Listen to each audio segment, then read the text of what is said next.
What's up, YouTube? Oh, fuck. I screwed it up right out the gate. I was supposed to say, what's up, Biker Bar? That's going to be the new start. So here we are after 2 weeks of hiatus. Check out this lighting.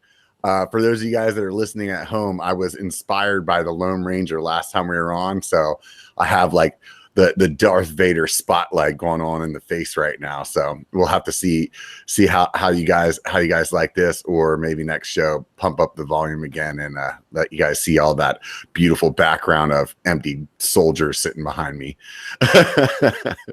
So just to get things started, it's been 2 weeks. Appreciate you guys understanding. I had to do some travel for work and also had to go, or not had to, but went to Sedona for the mountain bike festival, which was awesome. I'm sure we'll talk about that today. On today's episode, I have Outdoor Gold. And if you guys may know him by his name, RC. Before we get to that, I want to say a few things. First of all, thank you, everybody that is part of the Super Chat Mafia that comes up on here, throws up some cash to help out the channel. Dude, it really, really makes a difference. Honestly, if it wasn't for you guys, this shit wouldn't be happening. I know it's fucking draining listening to YouTubers be like, subscribe and support and hit the fucking like button. Oh, join my Patreon, join my Patreon, join my fucking Patreon. I get the shit to hearing it. Believe me, I fucking hate saying it, but the God honest truth of it is, if it wasn't for you guys doing those things, this thing doesn't stay alive. Just while I was in Sedona, my gimbal took a complete shit, which you'll probably see once I'm editing that video. And if it's not for people being on Patreon or throwing up the super chats or just watching the videos and hitting the thumbs up and the subscribe button, like those things don't happen. I took all the ads off of my videos a while ago because I really wanted to see the support from you guys. I was thinking about this the other day. I have a $1 level on the Patreon, and for $1 a month, I was thinking about things that I would spend $1 on, you know, and when I go to the bar and I order a beer, I usually tip $1 for just somebody handing me a drink. So you guys are getting hours, hopefully, of enjoyment out of this show. So if you guys could tip me $1 a month, that would be sick. Swing by patreon.biker.com and go ahead and sign up for that. And I also have coupons on there from some of the vendors that I talked to on the show. They extend some extra cash your way, or some extra savings your way. So if you get on there just for the $1 a month, you can be part of that. If you want to level up, get to be part of the happy hour crew for $5 a month, you get a sticker pack. And I'm trying to put out some extra content that's based around these interviews. So what I do is at the end of the interview, usually ask a question, have a couple of minutes of just something that's exclusive for the people on Patreon. So go ahead and head on over there to check that out. Outside of that, definitely go to my Facebook or my Instagram, check those out at Biker B1. If you're watching, I got this badass Biker Bar shirt on. You can pick one up over at shop.biker.com. That's definitely a way to go ahead and pick up some swag. I don't sell stickers on there anymore. So if you want stickers for the channel, once again, just join that happy hour crew on Patreon. I send them out right away. So if you think those stickers are worth $5, then join for a month and freaking dump it. You know, if you think they're worth more than that, then hang out and just keep contributing to the channel that way. Let's see what else we got going on here. So let's go ahead and get started. Like I said, we have RC from Outdoor Gold. If you guys aren't familiar with him, he has another YouTube channel. RC, I'll let you go ahead and explain what is the Outdoor Gold and what you got going on over there. What's up, YouTube? This is RC, and this is the Hiker channel, C1. And today we're hanging out on the Biker channel because we want to be one. Rob, I'm so happy that you have me here, and what a great form of media that you've brought to YouTube and this. And I'm really stoked on the Biker Bar. I'm not gonna lie, but go ahead. So you just went ahead and started out with my intro. I noticed you and Shane just tearing it up in Sedona with the what's up YouTube all over the place. You know, I think you started that because if you see Shane's video, like Shane kind of like rolls up right past you and he says, "What's up, YouTube?" and then you give that like classic biker, what's up YouTube back at him right on camera. I'm just like, oh, that is just standard. That is just standard. But yeah, I was disappointed I didn't get to see you in Sedona, Rob. Oh, that's funny that you mentioned that, because I mean, since we're talking about biting things off of other people's channels, we did come up with a little name for you while we were in Sedona. I think we started branding you as the Tampax Sampler. You know, that's the price that you have to pay when you just don't get to hang out with Rob and Moonlight Leatherfoot and Steve Y. And I was incredibly disappointed, but you know, I gave you one of those really lonely voicemail calls. Robert, I'm so lonely and I want to hang out with you guys, but we didn't get the chance. So the funny thing is that Steve Y and Moonlight Leatherfoot and John were actually right over by where your hotel was. Somehow they made their way over there that night. I actually, I hate to say it, freaking, I tucked my Tampax sampler in between my legs and freaking went to sleep because I knew I had a 12-hour drive. Yeah. Those three fucks that I was with definitely weren't coming home without a huge hangover. So I figured one of us needed to be responsible. You know, when I was going to come on, and then the second nickname that you gave me was Unleaded, because everybody on the Biker channel knows that I am the Diesel. Oh, yeah, that's right. I am the machine. I forgot. We were just tearing into you something fierce, man. Basically, what happened for you guys that are listening, RC down to the last minute didn't know if he was coming to Sedona, and then whenever he did, I think it was like you got up at like 3 o'clock in the morning or something like that. Drove through the night. Yeah, got in at 3 a.m. something like that. No sleep. So basically, the first night that he's there, he's been there like no sleep or whatever, and we were trying our best to convince him into coming and drinking all the beers with us. And him and Shane weren't going for it. I even asked Shane, so if I call you pussy, will that make a difference? And he was like, no. I was gonna sit there, and if I did in fact mute you guys, this is what my look would be like for about like that long out of the whole thing. That's about the look. I was pretty dead. It's not the longest. It's not near as like long of a drive as what you guys had to deal with.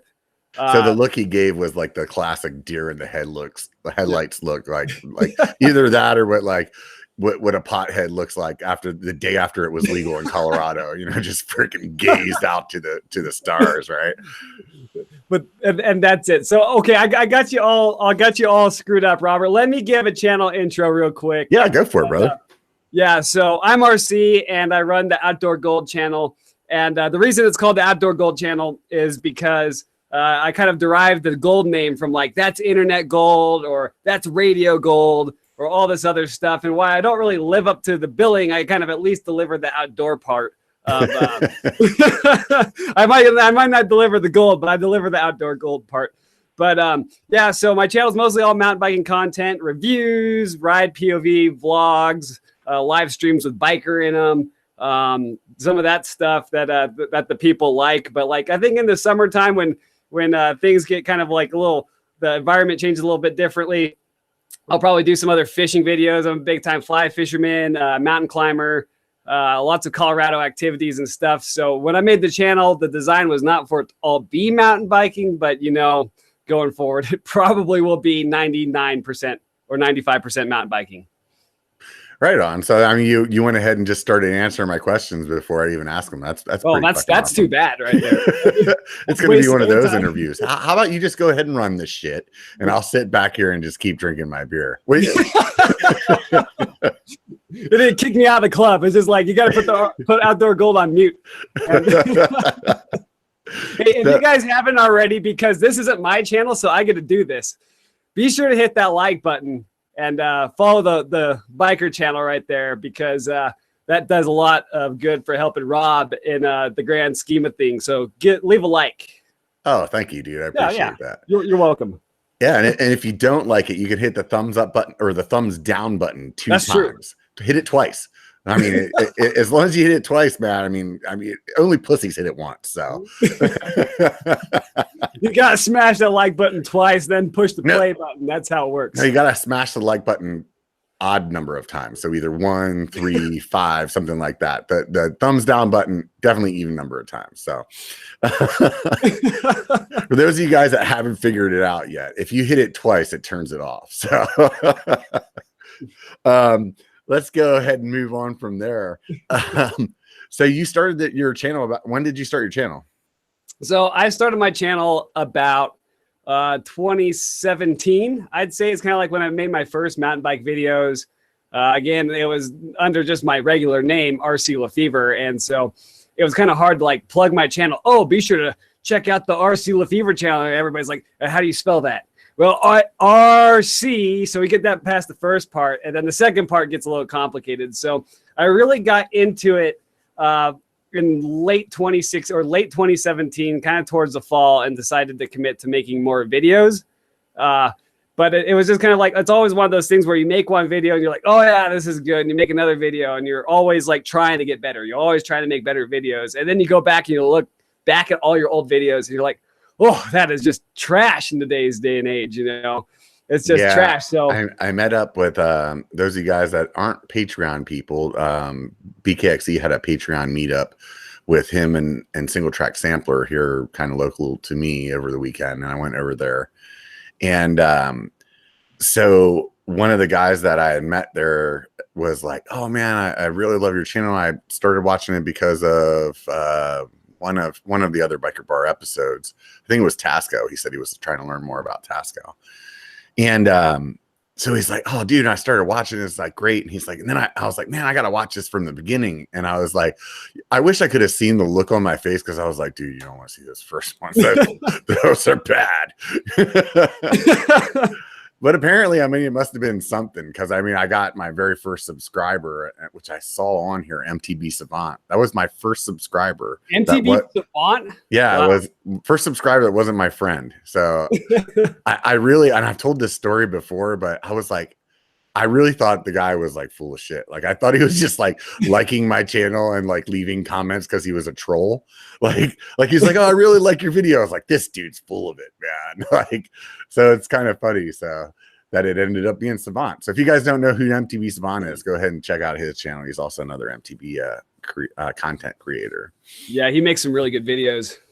Yeah, definitely. Like really, his production quality is high, and he just does it for fun. So he's definitely he's not going to tell you to join his Patreon or hit the thumbs up button or the thumbs down button 2 times. He's not that kind of guy. Maybe he is. I don't remember, actually. I'm watching his videos in a while. I made a joke over the weekend about like the best way to stop watching YouTube, like all your favorite content creators. Like people are like, man, this is like taking too much of my life. I need to stop. The best way to stop is just to start your own channel, because all of a sudden you have no fucking time to watch anybody else's shit. You are so right. Ever since like I started making videos, it's just like, man, I go back, I look out, and it's just like, man, I have no time to watch other people's videos. But I mean, I will make time to squeeze some in. There's a couple of things that I don't miss. I don't miss I don't miss BKXE, and I don't miss biker videos. Yeah, right. I was not paid to say that, by the way. I was not paid. So this came up recently, and it just freaking made me feel hell old. You're a pretty young guy, dude. How old are you? I'm 28. So let me just do a little foreshadowing for all the rest of the old fucks that are listening to this channel. So 28 doesn't sound like, oh, you're like, oh yeah, okay, he's a fucking man, no problem. What year were you born, brother? That would be 1990. Yeah, that's fucking awesome. So like I was like trying to sell dime bags for extra money and freaking drinking St. Ides 40s while this guy's coming out of his mom's pee hole. So, I'm like, really, dude? Seriously, 1990? Wow. 1990. And then here's the other thing. And I didn't really realize this until like the last couple group rides I've done with other mountain bikers. I did this like big old Monarch Crest shindig with the Crashing Dad, Trail Features, Mr. Tonka, No Front Brakes, Jason Bikes, JF Rides. And I'm sitting there and I'm riding along, and I think Mr. Tonka was making a RC, you're pretty young joke. I'm like looking around, I'm like, well, I don't feel young, you know? And then I'm like, well, who's the next oldest or the next youngest next to me? And it was actually Shane at third in his mid or low 30s. So I was like, dang, I am the youngest here. And you got Mr. Tonka, like 46.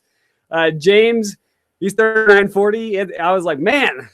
James is just turning 40. Man, he makes me feel younger now because he looks like he's like 70, man. He's had a rough life, man. I hope James is listening because I just love fucking with that guy, dude. Oh, James is good to mess with, and he messes with you back. He's got that guy. You should have seen him when he came down here for biker camp last year. He when he was leaving after 3 days of hanging out with me and my derelict friends, like his flight got delayed by a few hours. I was like, dude, you can stay at the house. He's like, no, I'm going to the airport. I'll be fine over there. I'm out. I had to give him crap about it. He said that he said that he had a legitimate reason. Yeah. He gave me the full reason. I just can't remember it. I'll just take I'll accept yours as it doesn't matter what his reason was. I'm going to just call bullshit.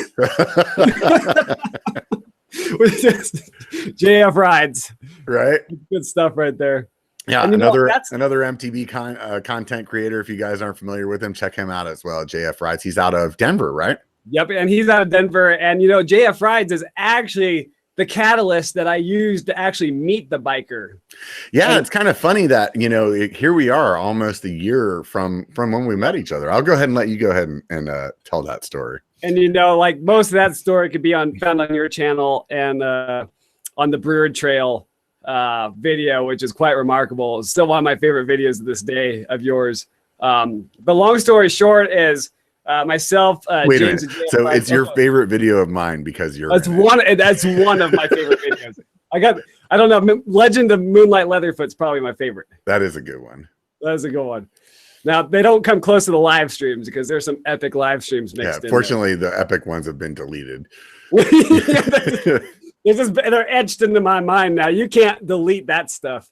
That's a thing that I started doing actually with the Patreon since I stopped making so many POV videos from just kind of whatever's going on in my life right now.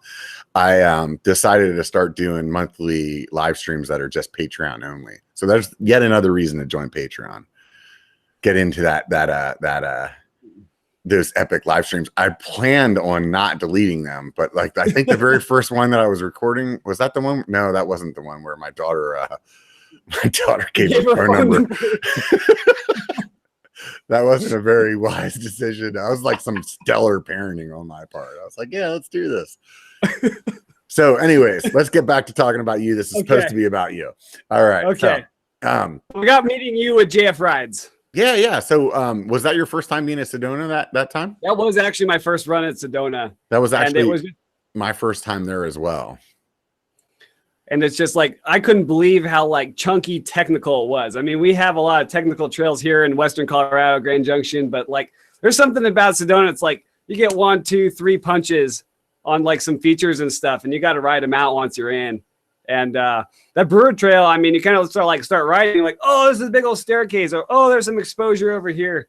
But I ended up meeting the biker. I'm going to call him the biker. He's the biker, but I was rolling down and I saw this lady kind of on the right side of the trail, said hi, kept on riding. That kind of plays a part in the second half of the story later. And I'm leading in front of James and Kyle, and I keep going down, and then boom, there he is. There's Rob right in the middle of the trail. So I know who Rob is. Rob doesn't know who I am. And I'm sitting there kind of chatting him up a little bit, and I see James. James really wanted to meet Robert. He really wanted to meet Robert. And so he's coming down. And the second that James comes, gets there, I'm like, Robert or James, this is biker. And it was just the two immediately meshed right off the bat. It was it was destiny. It was destiny. But what happened next was, we'll swap stickers. James gave Robert a really small sticker. And, he had a bunch of them. We got down to the bottom and it was part of the Jeff Lenoski group ride. And so James goes up to Jeff Lenoski and he breaks out the big 3-inch JF Ride sticker and hands it to Jeff. And so Robert sees this and then just starts roasting James over the coals. You give the pro rider the big sticker and you give me, the small little YouTuber, the small sticker. And I just, that was remarkable. I'll never forget that. my stellar ability to make somebody feel like shit for doing something nice. I'm glad that's the way you remember me, man. Yeah, that's how we remember you. I mean, that's just that was the introduction between you and James, and I don't think I've ever seen James just forced to capitulate to give you the bigger sticker. So you got 2 JF Ride stickers out of the deal. I did. I think one of them's on the TV here right in front of me. I don't remember. No, that was my first time to Sedona as well. For anybody that has considered going to Sedona, do it. Like, seriously, this year the weather wasn't great. I'm gonna roll the dice and say the weather's gonna be good for a while now because we got like a good rainy one out of the way. But that first year, whenever I met RC, it was just perfect weather. Like, you couldn't ask for better weather. The trails there are phenomenal, and there's something for everyone. Like, everything is not all like ridiculous exposure. If you're a fucking pussy like me and are afraid of heights, something fierce.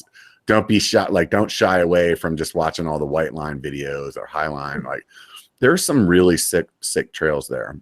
What'd you ride this year in Sedona? So this year, when I got there late on Friday, I think everybody was kind of like off onto a Jeff Lenoski group ride. So I decided to get really ambitious, and I went up to the white line, and so I put that on every video that I've like put out so far about the Sedona Mountain Bike Festival. I keep teasing people that there's like some white line footage in there, and so I went out to there, and then I went to Hogs, and then kind of wrapped that up. And then the next day we went to South Mountain, which was awesome. South Mountain is sick. And then we wrapped it up with a Highline on Sunday with Paul the punter, I believe. Oh, right on, dude. So I wish I could. Paul was with us at South Mountain as well. Next year, I'm planning on I think I'm just going to fly down next year. I drove from Sacramento. It's a 12-hour drive. And the year before, whenever I went, I actually drove to LA first for work, which is only like a 6-hour drive. Then I drove from there to Phoenix, which kind of broke up, and then hung out with some buddies I was in the military with. And then I drove to Sedona. So like getting there didn't really feel that bad. And the way back, I got like the worst case of food poisoning ever. Oh. So I pretty much just like slept and listened to a podcast while the lady drove home. So like my first year like driving, I was like, oh, it wasn't that bad, you know, like that's pretty good. But this year it was like 2 straight solid 12-hour drives. And that's an ambitious drive, man, especially when all your buddies may or may not be drinking a 30-pack of Coors in the back. I mean, I'm not condoning that kind of behavior happening. I definitely didn't notice it if it was happening. But there's a good possibility that we were like dropping off some recycling every time we stopped to pee every 5 miles. And you know, I wouldn't have put it past you guys. Y'all's a bunch of characters out there. The big old biker, the biker truck, the biker mobile. And you know, I don't know. Look, so obviously didn't get to see you this year. I saw you last year. As a lot of people seem to come around to ask me, like, RC, should I go to the Sedona Mountain Bike Festival? Is it going to be crowded? Is it going to be X? Is it going to be Y? And, you know, I don't know about you, Robert, but to me, it seemed like one of the biggest reasons why you go down there is for the people. 100%, dude. I told people when I went, like, I honestly don't even care if I ride. Like, riding is obviously, it's a big part of it. But I really it's such a fun event. I think because it's like big enough that that it doesn't feel like it's like janky or something like that. You know what I mean? But it's small enough that you still feel like you can't lose your friends. You know what I mean? Like if somebody goes to get a beer and they can't find you anymore, or they go to the bathroom or something like that, it's like you'll bump back into each other within like 15 minutes. You know what I mean? And yep. The vendors are not being like just completely bombarded by people, which I've heard like Sea Otter's pretty hectic. I haven't been yet. So so it's a really fun event. And when you talk to even the vendors, they all say that it's like one of their favorite events as well. And you know, I mean, as far as like YouTubers go, I mean, there was a pretty good list of people out there. Yeah, you were there. I was there. I mean, who else does it fucking matter? I don't know. Yeah, at that point, it doesn't matter anymore, right? The Crashing Dad, he was out there. He got the famous What's Up YouTube. Trail Features was there. Paul Punter. I didn't see Paul while I was there. Dusty Betty, Hardtail Party was there. We saw Mo Awesome and Hannah. That was fun. I like live stream bombed them on their they were doing a live stream in a Starbucks parking lot, and we rolled up. Apparently all of us big fuckers can't fit in their van, so we just said hello and skipped out. But it was fun. War Within was there. Yeah, there was War Within. Yep. Wasn't it AC Trails, AZ Trails, or something AZ like Dirt Life? Yeah. So this is, and Seth's Bike Hacks is there too. Oh yeah, that's right. I did see that guy. Yeah, it's kind of hard to remember, like when YouTubers get like massive out there. You know, you're like, oh yeah, that's right. Seth's Bike Hacks was there. I kind of had a funny story between Arizona Dirt Life and Seth. Oh, let's hear it. So I got a good Seth story too. So let's hear yours first. I got two like memorable stories from the Sedona Mountain Bike Festival. Right. And the first one is kind of like go ahead. Sorry. Somebody just said Jeff Lanowski was there. Hans Ray. Oh, Jeff Lanowski is pretty cool. I met him before. Yeah. Super cool dude. So I'm sorry. I'm fucking up your story, dude. Me and my ADD. It's okay. I mean, this we got time, but all right. So I got to ride with Arizona Dirt Life on the National Trail in South Mountain on that Saturday, and it just rained cats and dogs in Sedona. And South Mountain was really high on my priority, so I wanted to get out there. I wanted to meet Henry with War Within. He's got a really cool channel. You can check that out too.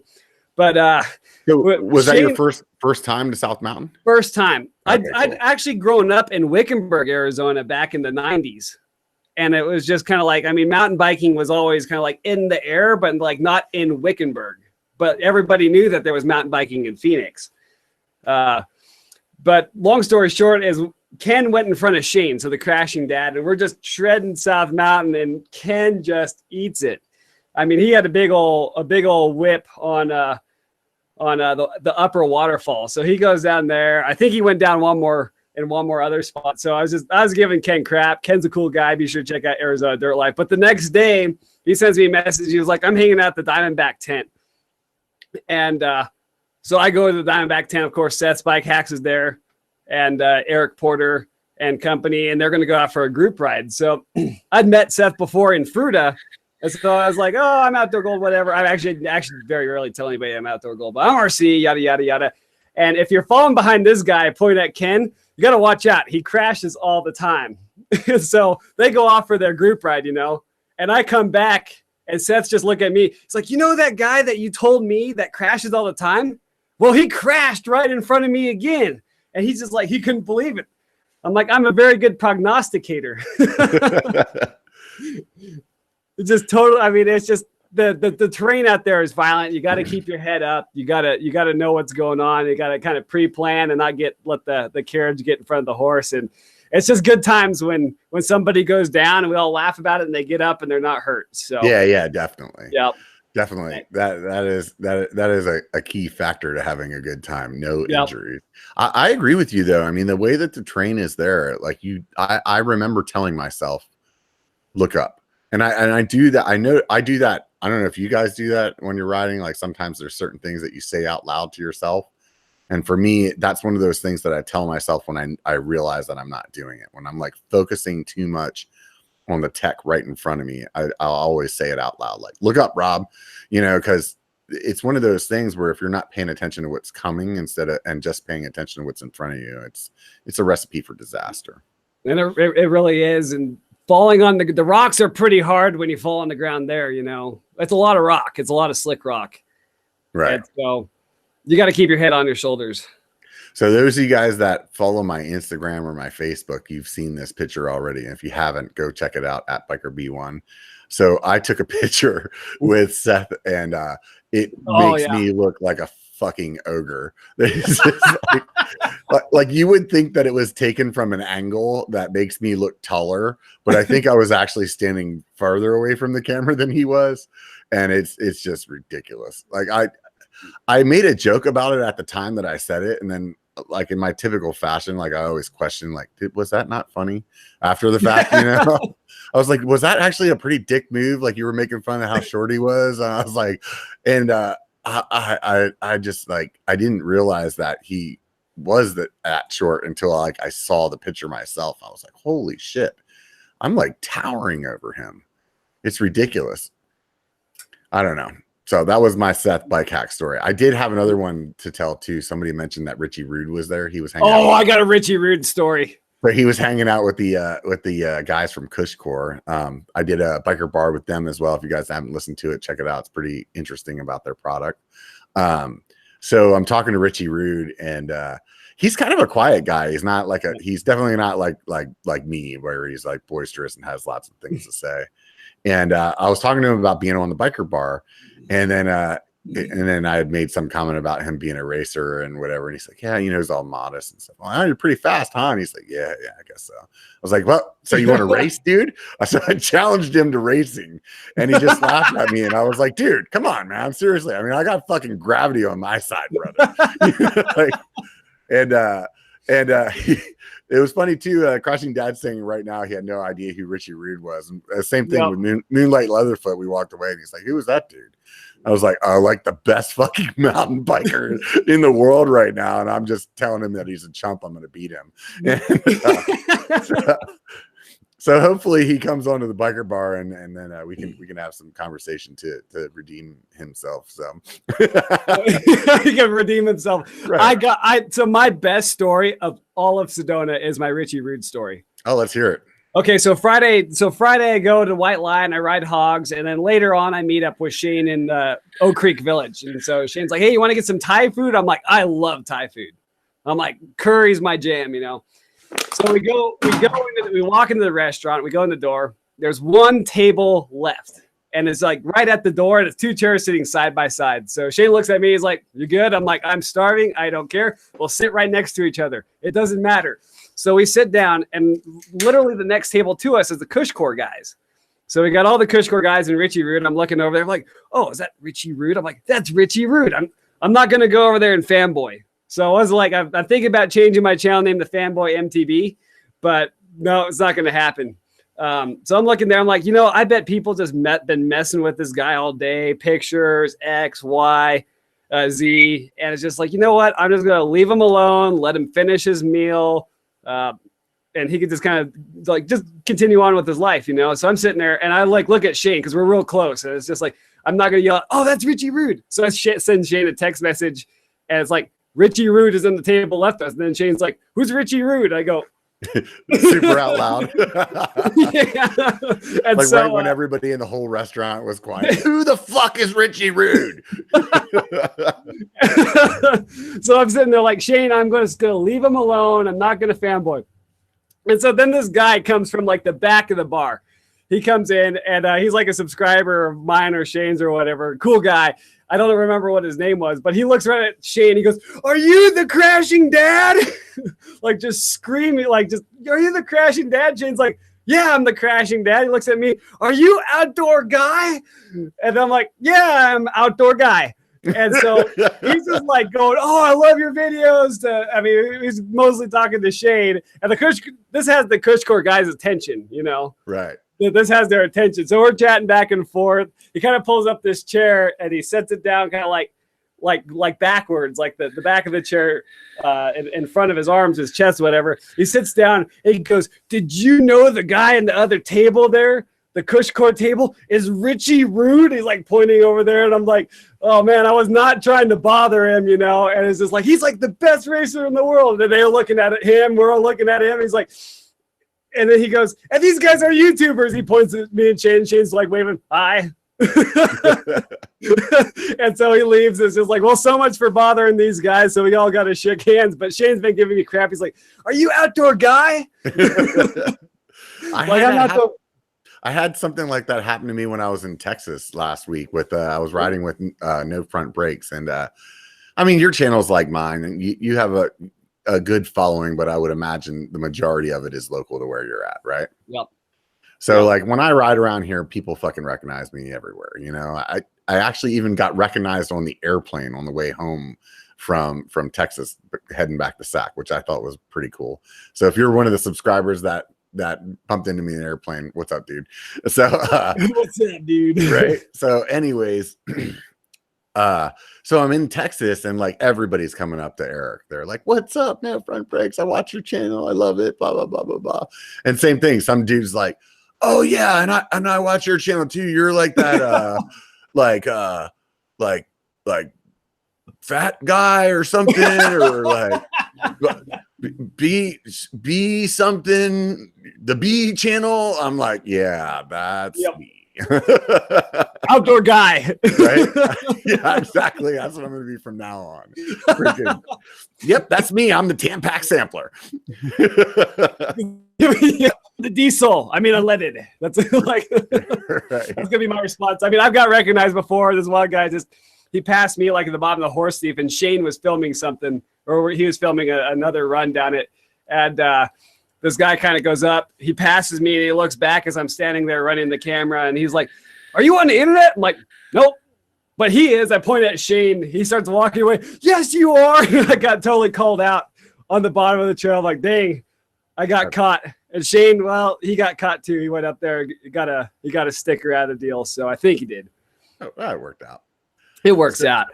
So whenever you started your channel, you said originally you didn't want it to be a mountain biking channel. You wanted it to kind of be a little bit of all the things that you do. You're pretty accomplished climber, aren't you?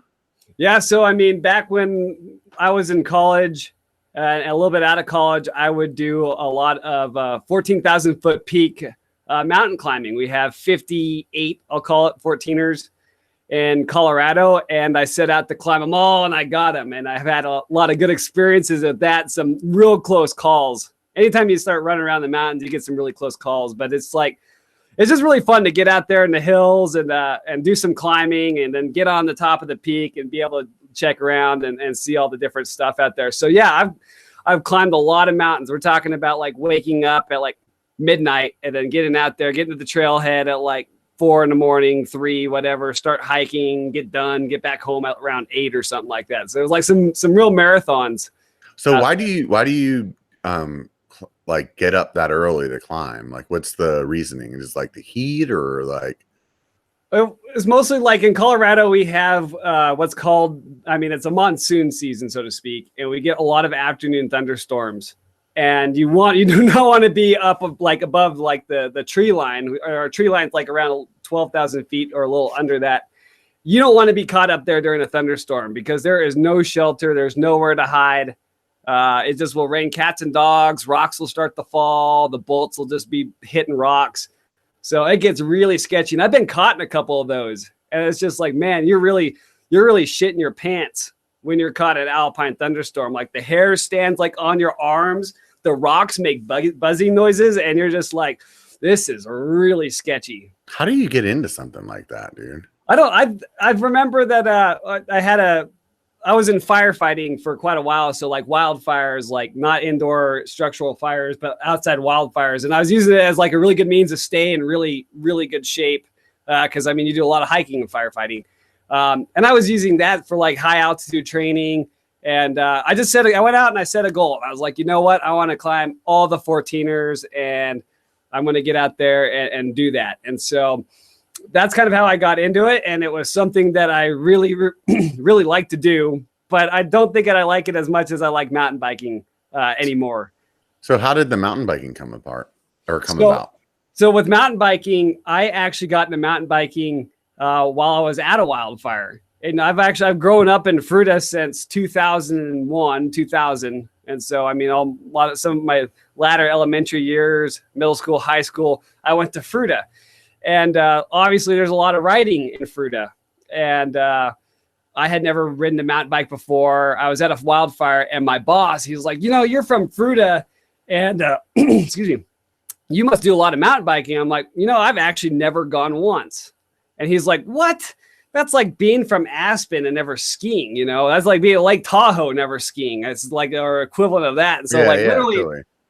I literally went and I bought like a mountain bike. Like the second I got off the fire, I had a day off. I went and bought a mountain bike, and then I got into it. But I really, really got into it as like, I think like some technology got better. I'd say about like 2014 or so. And that's when I was like, you know what? It's just like, I can just throw the bike in the back of my truck. I could just go out to these trails. They're freaking awesome. People from all over the world come here to ride them. We're 90 minutes away from Moab. And I really got into it because it's just such a good local sport. It's fun. I also do a lot of skiing too. And the parallels between skiing and mountain biking, in my opinion, are pretty closely related. It's just the concepts are close to the same. Yeah, I went through a period of my life where I was really big into skiing as well. And I think I agree with you. I think for me, the parallel is like that. I like it when you're so focused on something that there's nothing else in the world. And I think that's like when you're skiing, like you have that same thing. There's no time to think about like your bills or your relationship or whatever, you know, it's just like you and what you're doing. And that's the same thing with mountain biking. It's like you're going down some chunk. That's why I call it single track therapy, because there's nothing else to think about. And for me, that's refreshing to actually be able to like just let everything else go. I mean, and no matter what your thing is, if you have something in your life that does that for you, it's invaluable, you know? And, you know, that's kind of like, that's something that kind of brings us all together, like, especially like in the mountain biking community, so to speak, is like, why are you out there? I mean, some people are out there for different reasons, but I'm out there for the reasons that Robert described as like, I mean, I want to get out there. I want to exercise. I just want to get out in the trail. And, you know, I think like mountain biking in terms of what's kind of going on is like probably the most like interactive and fun sport, especially like, I mean, if you got trails with features and stuff, I mean, you're paying attention and you're looking forward to hitting those features. And as long as you're not ending up rider side down, you're doing pretty good, you know. The community is pretty good too. I mean, like for the most part, I mean, you don't have a lot of douchebags in mountain biking. Somebody said in the chat, they were like, road bikes will make you think. And they're so right. Because anytime you're on a road bike, it's like running. It's like you just get into this like monotonous zone. And the only thing you can do is like grovel on what's going on in your life. That's why I don't understand how people like dig it, you know? Yep. And, you know, I mean, I've always gone through, I mean, I'm like the jack of all trades, master of none. And it's just like, I don't have like a complete mastery of mountain biking. And honestly, I never will. And you can say the same thing about mountain climbing. I mean, there's some really sketchy mountains and I mean, technical things that I don't want to touch. They're really dangerous. Skiing is the same way. And fly fishing. Now, the real key, in my opinion, with fly fishing is combining e-bikes with fly fishing. That's you're trying to get controversial. Oh yeah, up here. Yeah, I heard this is the biker bar. It's just throw it all out. It's like fucking Oprah for mountain bikes. Yeah, Jerry Springer or something like that. So when you said you went out and bought a bike, what was that first bike that you got? So it was a Cannondale Z21 or 21Z, something like that. And I was like super cross country. It was kind of like, you know, I didn't really know what I was doing. I think a lot of people, when they go out to buy mountain bikes, they don't know what they want because you don't have the experience, you know? And so it was a cross country bike and it was okay. It was like 3x10 speed. And it was okay to start with. But, you know, as I started kind of going along, it's like, you know what? I need something a little more aggressive. So I got like a Cannondale trigger. And it just kind of kept progressing from there. You learn so just by riding. And then after you keep breaking stuff, you keep learning more about the sport and you keep learning more about your bikes and then what you want. And like the other things like through axle just came out instead of quick release skewers. That was huge. And kind of more advanced suspension designs had been coming out as well. So yeah, it's really tough whenever you first start riding to actually know what it is that's like uncomfortable for you. Like you can't articulate it. And it's really hard to remember that as somebody that's been riding for a while. Yep. Like for me, like I can sit on a bike. Yep. Stem's too long. Nope. Seat's not back far enough. Up and it needs to be up a little bit higher. You know what I mean? And it's like, you know it instantly. Yep. And I think that's one of those things that's really frustrating for people when they first start. Because you don't really know why you're not comfortable. So you're trying to figure that out. And the only way to figure it out is basically throw fucking money at it. Yeah. You know what I mean? You're like, you are not, that is 100% like spot on right there. I mean, I don't know how much money like I've thrown like at mountain bikes, like when I first started. And now I have enough knowledge. I know where I need to be. Right. Where you're like, oh, you're like, for me, it's like, oh, I need a really wide saddle, you know, because that's how my sit bones are. You know what I mean? So it's like a lot of times whenever you get on like a demo bike, one of the things that I'm always bitching about on the demo bikes is usually the saddle, because they don't put a saddle like that on for most people, they want to put on what's like gonna like be right for most people, you know. So like I don't know, it's just certain things like that, you know. It's where, you know, that stuff's not cheap though. No, you know what right. I mean? So like you've probably already extended yourself a bit to go out and buy the bike, usually, right, on your first bike. So then to be like, oh, I need another seat, and then you go look at like the seat that you think that you want, and it's like, oh, that's $100. Like, Jesus, you know, like that's a lot of money. And then here's like the one that really bit me in the ass was dropper posts. Oh, yeah. Like the first dropper posts that came out were all 125 millimeters.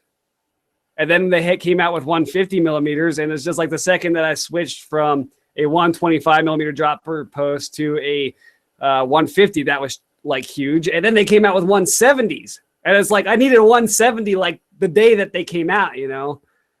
Yeah, I moved from a 150 to 170 recently. Thanks a lot to PNW Components for sending me that. It's been solid. Actually, I have 2 of their droppers. Both of them have been solid, and super happy with them. And I thought, like, man, once I get that 170, this is like the story of every fucking upgrade that you ever get, right?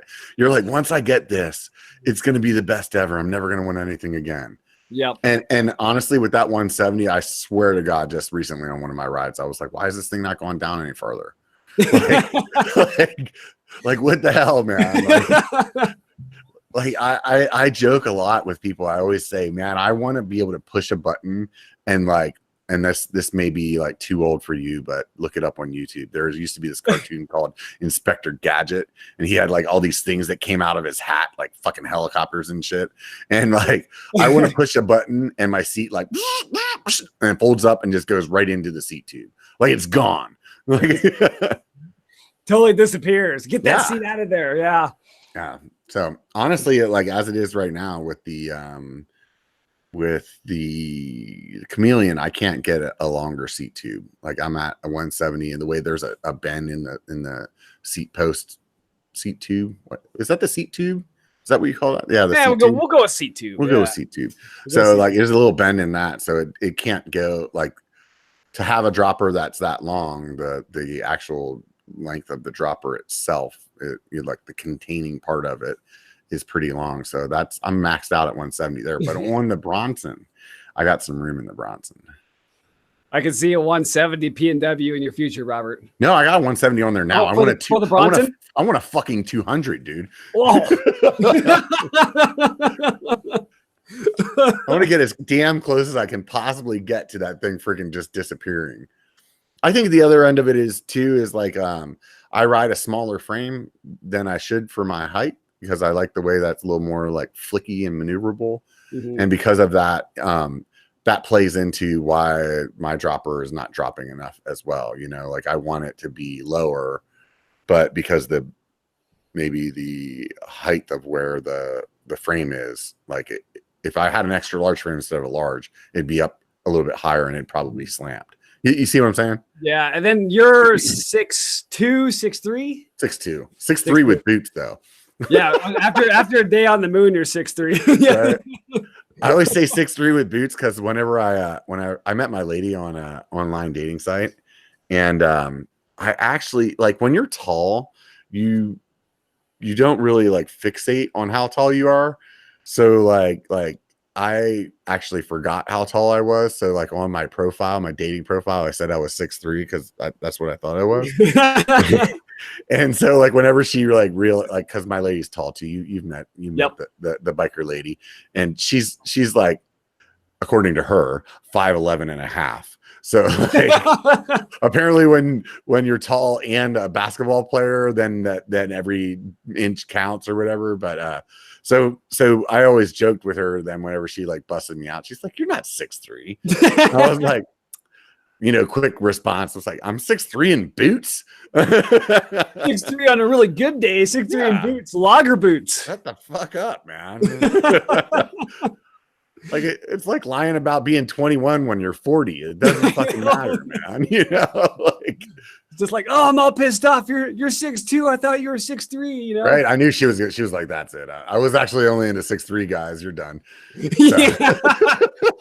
So cut ties right there. Yeah, she was trying to get rid of me on the Brewer Trail. That was actually what happened there when you bumped into me in Sedona. She's like, if I push this fucker off, I think he already put me on the life insurance. So like trying to get to the stand really close to the cliff of death on the Brewer Trail. Oh man, dude, somebody had a great idea for that trail. That the guy that I was with, John, he was saying that we should have went out and put the drone up and had me crawling across that section. My God. Oh, it would have been awesome. But with the weather, and then B, you were telling me like the drones there are pretty much a no-go in Sedona because of the airport.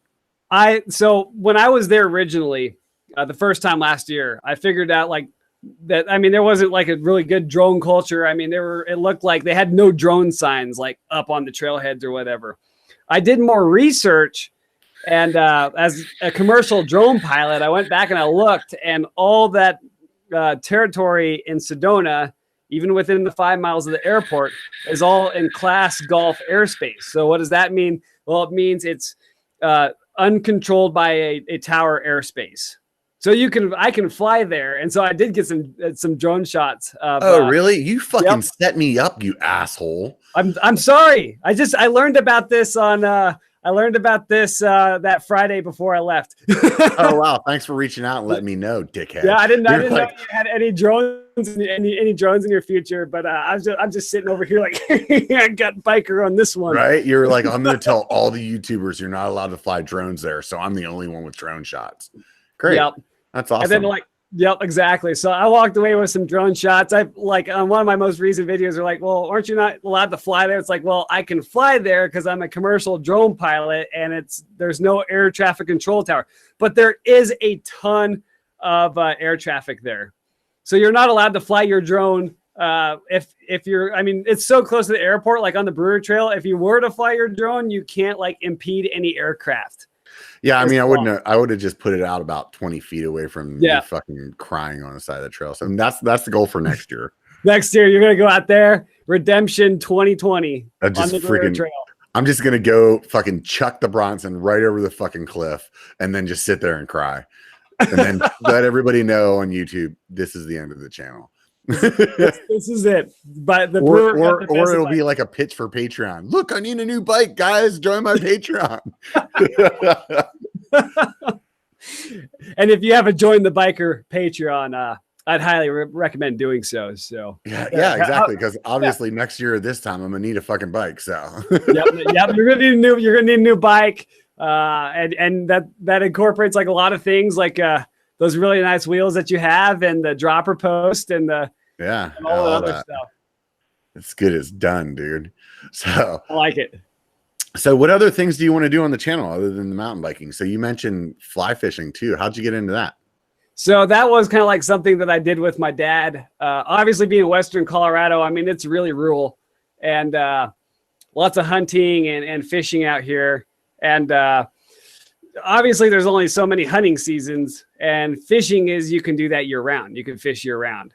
And so I really got into that and really dug into the sport to get out there and try to catch fish at will, because it's really not that much fun to stand out there and not catch anything. And if you're really good at fly fishing, it doesn't really matter. Like on some rivers, you will catch fish. So I got into that, like started tying my own flies. That will probably be like a summertime video series, doing some fly fishing and stuff out on the Gunnison River or the Colorado or some of that other stuff. So it's just really fun when you're out there and you set your fly on the top of the water, or it's on the bottom of the water, and you're doing everything right, doing everything that you're supposed to. You're really paying attention to what's happening, and bam, you got them on the hook, and it's game on at that point. So I do like fly fishing a lot, and I wish I did more of it, but mountain biking is kind of number one right now. But fly fishing videos will be out this summer. Right on. So how do you what's the deal with tying your own flies? Like, what's the importance of that? I always hear people that talk about fly fishing that's like, oh, I tie my own. I'm like, okay, well, that's fucking great. That's yeah, I know. Why don't you go to the store and buy one like the rest of us, man? Yeah. sometimes like I'm not, and I can't really knock like on all flies. A lot of times you get to tie what you want. Like if you're running around, like I'm running around, I'm pulling up rocks, hucking them behind my back. You know, I'm looking at bugs that are like sitting on the water, see what the fish are eating. And then I want to replicate that. And I can't replicate that always when you buy store-bought flies. And sometimes you have like some really high pressured water and they just need to see something different. It's like, it's old news and it's fake news when they see like the same fly that just keeps like going in front of their face all day long. So you got to like throw something different out there. It saves you some money in the long run if you tie your own flies, but it's that personal touch that can like be a difference and 50 fish like in a day. It's just like fly fishing's all about doing the little things right and doing the big things right as well. So it's a science. It is a hardcore science.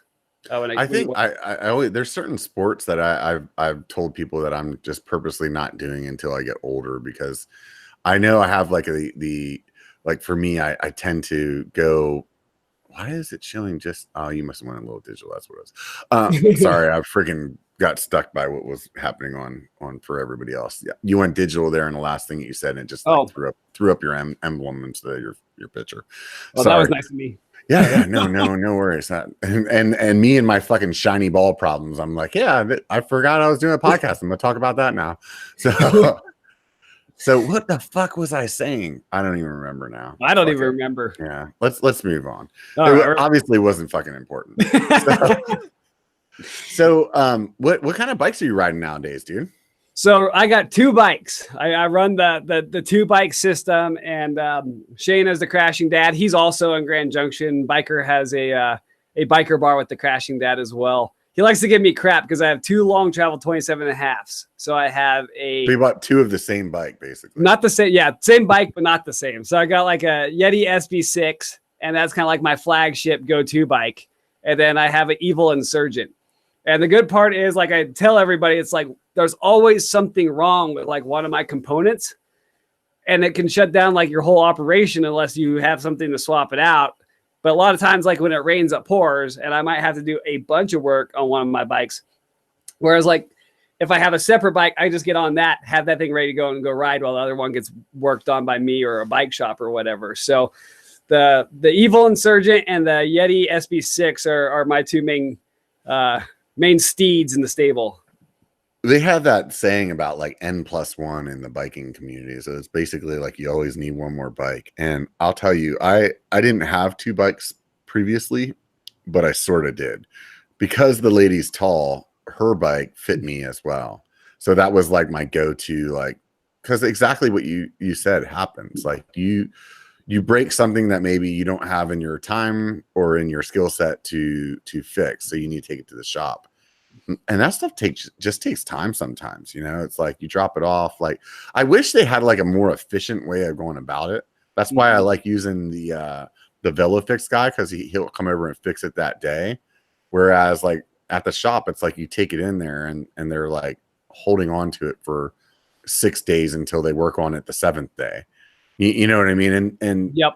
You have to leave it there that time, because if they maybe have a break on day 3, it could get fixed then. You know what I mean? So like that, I understand why you have to do it, but it blows whenever that's your only ride. So for me, yep. Whenever I would take, you know, my bike in, then I could always fall back onto hers. And then I sold her bike because I sold my old Prophet too. And I was going to buy her a new one. And then the truck just took a shit, man. You know, like when you take it to the dealer and they're just like, oh yeah, here, give us all your monies. 10 grand, and where you almost get a brand new truck, except you don't. Yeah, exactly. You're like, oh no, you just got bent over. That was awesome. So basically, freaking there went her bike. So she has no bike right now. So when we do ride, she rides the Bronson, and I've fortunately scraped enough money to go to pull that Chameleon in.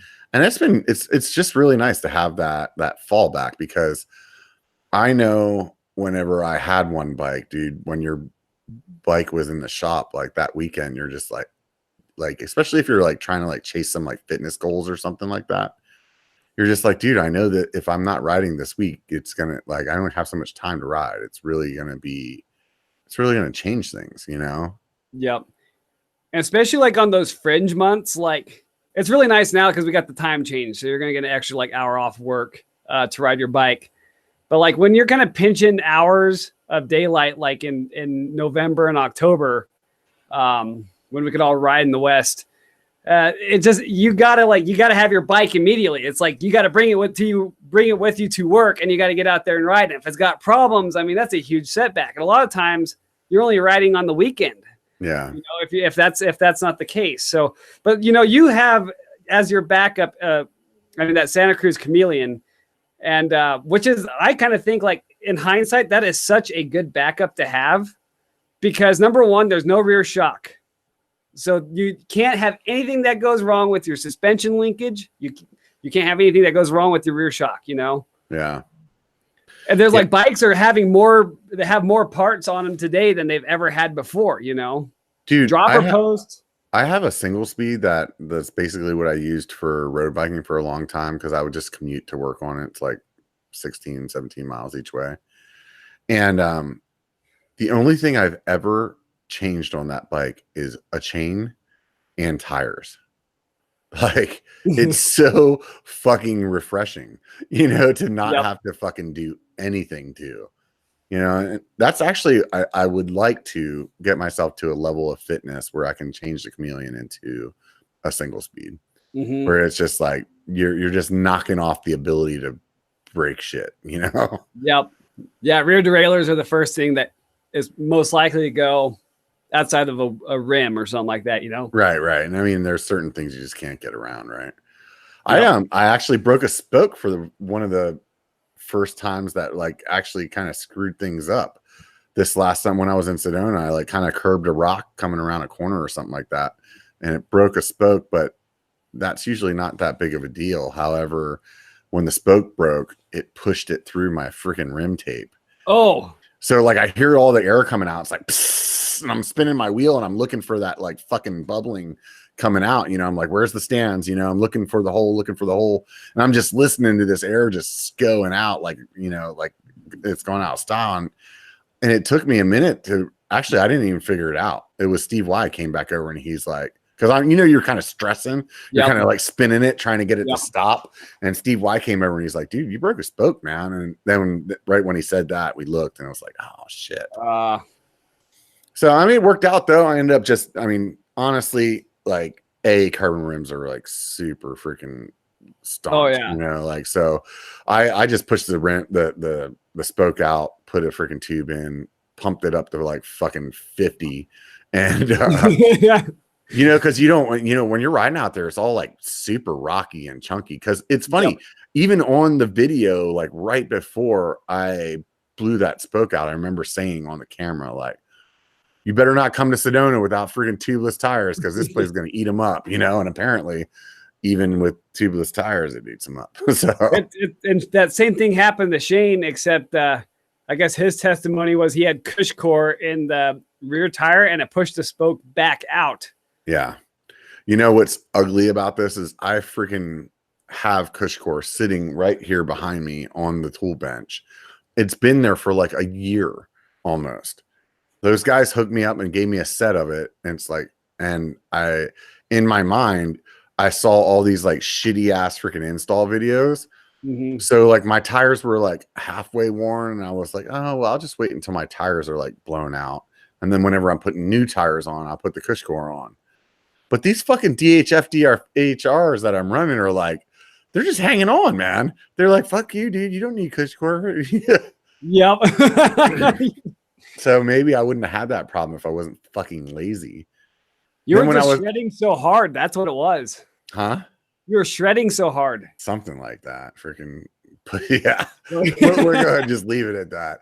I definitely wasn't shredding so hard, but you know, you guys have seen my video. Maybe I should start speeding that shit up, make it look like I'm a fucking baller.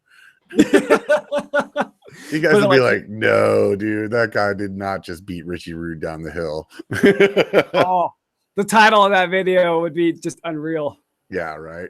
It's a race between you and him and a couple beers, you know. That's that's the only way I could win that race is freaking let's see who can get really fucking hammered and still ride a bike. I might have a crying chance at that. Like I might be able to like get him to a point where his fucking skill set is below mine. But otherwise I'm screwed. That's good. That's good. So between the two bikes, you said you had a Yeti and an Evil. Those are both really pretty bikes, and you said they're both pretty much the same travel. Which one do you like better? Oh man, I'm kind of been forcing myself to ride my Evil a little bit as I work through some dropper post issues on my Yeti.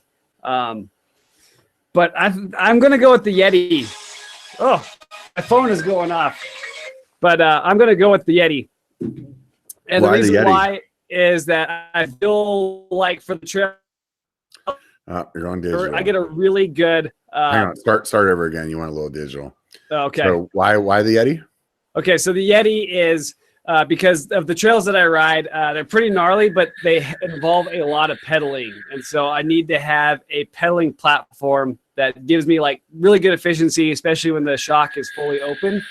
And Yeti, I feel like, kind of sits in a class of its own with how well they pedal. And then they're just legit on the downhill. So the bike is, everything about my SB6 is fast. Everything about me is not so fast.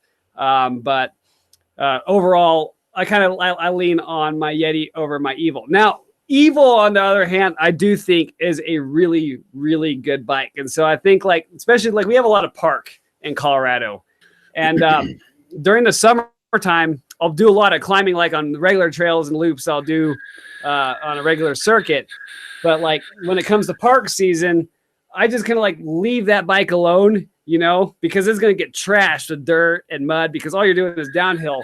So my Evil is kind of like my favorite downhill bike at the park. So in terms of an enduro bike and using it for that area right there.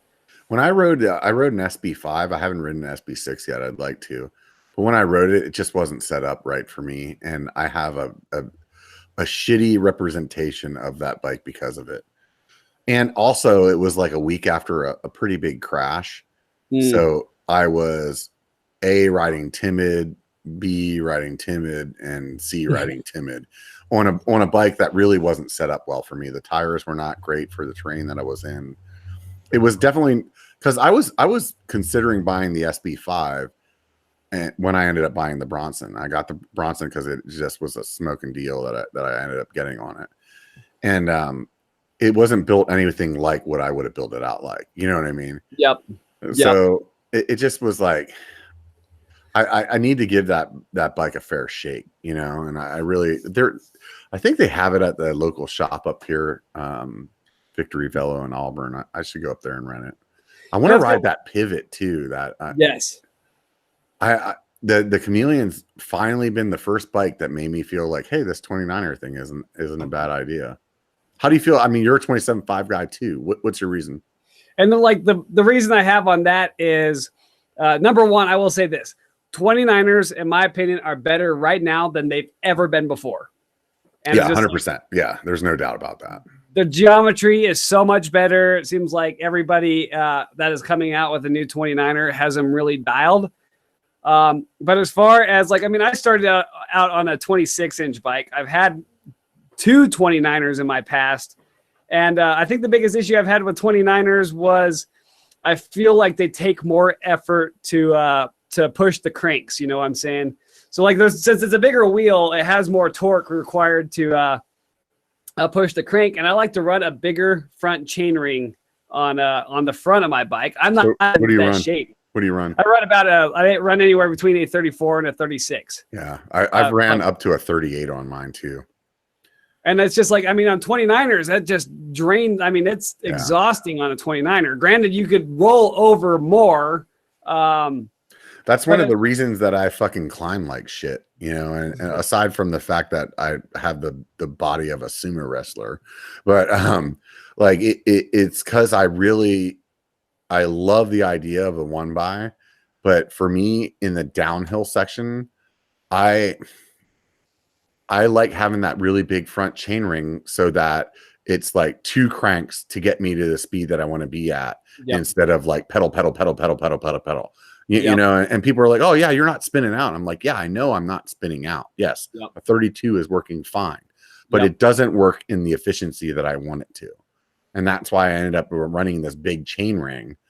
And whenever it comes to climbing, that's you don't have the same climber. You know what I mean? So, and for me, I also don't have the personality that gives a fuck about getting off. So I'm like, oh, this is a good reason to get off my bike. Sweet. And that's kind of it. I mean, me and Josh with Daily Mountain Bike Rider, we'll debate about it because he loves 29ers. And but like I said, it's a good time right now to be a 29er fan, and a lot of them have gone mainstream, and there's a lot of benefits to running a 29er. But for me, it's just like I like the agility a little more of a 27.5 inch bike. Reminds me more of a 26 inch. Yeah, I agree with you. The agility is the thing for me, and I will say that part of me accepting the 29er on the Chameleon is because it's hardtail, and I'm riding it very differently than I would a full suspension bike. And one of the things that I've always historically not liked about 29er is I just feel like when you get into that super technical stuff, like it kind of picks a line and you hold on for that, instead of like with a 27.5 or back in the 26, like you really pick where you want that wheel to go. Yep. And I mean, the other thing is like 29ers offer a lot of forgiveness on trails because of that rolling diameter that they have, whereas it like a 27.5 is less forgiving and a 26 inch bike is the least forgiving. But I just like the way you get to pick lines on it. I think I have more fun riding some sections on the 27.5 versus the 29er. Now, granted, I'm saying that I've owned two, but I do believe 29ers are going to go mainstream in the bike industry. Yeah, I think there's no doubt about it. I mean, you're seeing the racers on them, so I mean, it is what it is, right? Yep. And the more that they get the geometry dialed, the more that it's going to be less of an issue, Yep. Oh, definitely. Plus with carbon wheels, like and the boost technology to make those wheels less flexy and stuff like that, those are all things that played into why 29ers weren't the greatest at the beginning. And like the geometry was all kind of goofy on them too. That's like a couple of them that I had in the past, it just felt like they sat too high. It felt kind of awkward. Yeah. And now they've brought them down, I think. Yeah, I know. And if they didn't, we'll just tell everybody on the internet. And right. It's real if it happened on the internet, right? Oh, definitely. That's not even quite. Oh, if it's on the internet, it's totally real. If it's on YouTube, it's definitely real. People want to view real on YouTube. I did that as a joke once to somebody because I know how to web design and I have obviously like my own websites and whatnot. There was like an argument that I was having with somebody, so I like made a web page that said what I wanted, and then sent them the link. I mean, obviously it was my website. It was just really funny though. It was like, look, it's on the internet, dude. I told you I'm right.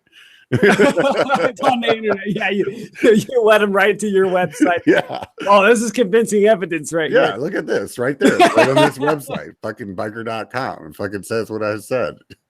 That's genius. That's next level genius. That's the shit that I waste my fucking time on. Something that I think is really funny, and then they just are like, whatever. But to me, I was laughing about it for a long time. I'm apparently still. You got him. Right? I could put them bitches in their place. So there's something about Colorado that I don't understand, and I know I've asked some other people this, and I think I only have to hear it like 17 more times until I actually understand it. Oh, you can never understand Colorado, by the way. You guys have like you're like, oh, the Front Range, or you're like, oh, Western Colorado. Like, what's the like? Is there like 2 or 3 like big major like geological differences in this? Like, how's that state cut up the way that you locals talk about it? Okay, so like a lot of times we kind of divide it in half, even though it's really divided into thirds. And like for a really like simple like overview of it, it's like you have the Rockies smack dab in the middle. So that's all our mountains. And on the eastern side, you have what we call the Front Range, because it was the Front Range for the settlers and explorers that were moving out to this part from the East Coast. They would see that first mountain range, and that was Denver and the Front Range. And so they would all settle in the plains that are east of the mountains, east of the Rockies. So anytime, like a lot of times when we're talking about generalities and we say Front Range, that's like Denver, Colorado Springs, Fort Collins, Boulder, and Pueblo. So most of the population in Colorado lives like along the plains and the foothills of the Rockies. So they're all in the flatland, and the Rockies the front range. The front range, yep. Got it. Now, me, I say the West Slope, and we call it the West Slope because we have what's called the Continental Divide that like splits the state into two, and all the water on the east side of the Continental Divide is going to go to the Atlantic Ocean, and all the water that's on the west side is going to go into the Pacific Ocean in the Colorado River at some point. So fucking geology lesson right here, dude. Oh no, yeah, geography, geology. I'm a nerd. I'm a real bike nerd or something like that. Digging it, dude. I like it. So we have our hashtag over here on the West Slope. We say hashtag West Slope, Best Slope, or Best Slope, West Slope, one or the other. That's awesome that you don't even know what your hashtag is. Yeah, I don't even know. I probably piss off all my Front Range friends if I use the hashtag because they maybe disagree with me. But yeah, the Denver is just like that whole the metropolitan area in Denver is just huge. It's crazy. It's been booming like crazy for the last several years. So somebody told me like the good riding though is on the West Slope, not the Front Range, right? Yep. So I mean, it's kind of like it's subjective. The front, like Denver has trails that are like right outside towns, like how South Mountain is to Phoenix. Okay. So it's just like there's parks, and then you have riding like right out of Denver, and there's some good trails there. I haven't ridden anything that I think is as good as the West Slope, and like the West Slope is like the plateau. We have all these mesas. We have these flat top mountains everywhere. Is that so the West Slope is the area that I like. For those of you guys that have probably watched the bigger channels, like Single Track Sampler was riding with like tag along and stuff like that. It kind of looks like high desert more. They were actually they were in the Rockies. So that's where it's kind of like we can say the West Slope is better than the East Slope or whatever, the Front Range.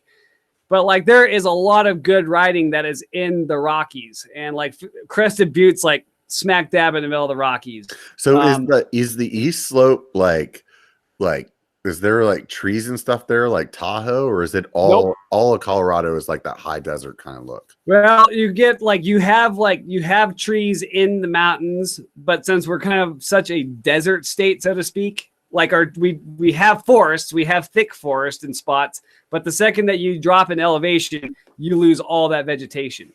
And then if you're in Denver and you're like the second that you lose the elevation from the Rockies in Denver, because it's like immediate, it's like you have mountains and then you have flat plains, and all of Eastern Colorado is in flat plains.